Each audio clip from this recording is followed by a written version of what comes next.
Hey, good evening, everybody. Hope you're doing well. Welcome to Small Groups tonight. Hope you have a good time at Brad and Carly's or Jonathan and Janet's house. That would be our house. Anyway, just want to recap a little bit about Sunday. 2 minutes about our continued series, Simplify. We talked about seasons and we talked about discernment.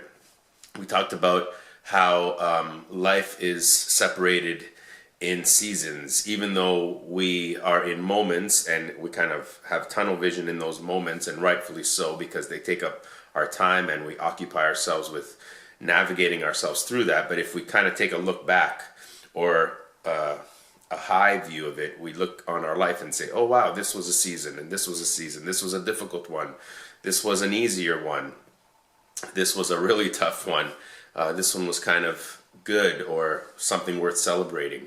We looked at Ecclesiastes chapter 3, and in that, basically, the writer, in a clever way, says, you know, there is a time for this and a time for that, a time to grieve, a time to celebrate, a time to be quiet, a time to speak, a time to keep things, a time to let go of things.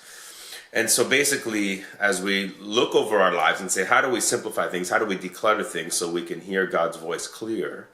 A helpful way to understand where we're at and where we need to go is say, what season are we in? So if you look at blankchurch.ca this week at the blog, you would notice that there was a few things that I think are helpful to think about during seasons of our lives, or how we view seasons. One is that we need to name what they are, identify what they are. We need to be present in those seasons.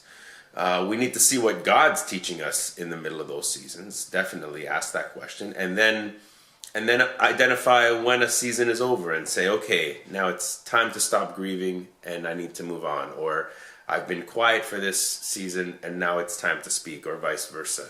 And so look at life maybe in that way. But as we look at life in seasons, this word pops up, and that word is discernment. Discernment is basically identifying what to do next.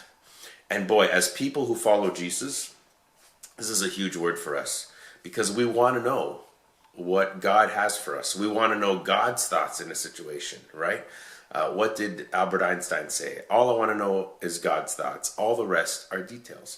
And so basically, we want to ask God, hey, what's up? What do I do next? Do I go right? Do I go left? I'm at this fork in the road, which we find ourselves in often. And we have to ask ourselves, what, God, do you want next for my life, for my situation, in my relationships, in my home, for my faith? How do you want to use me to impact other people?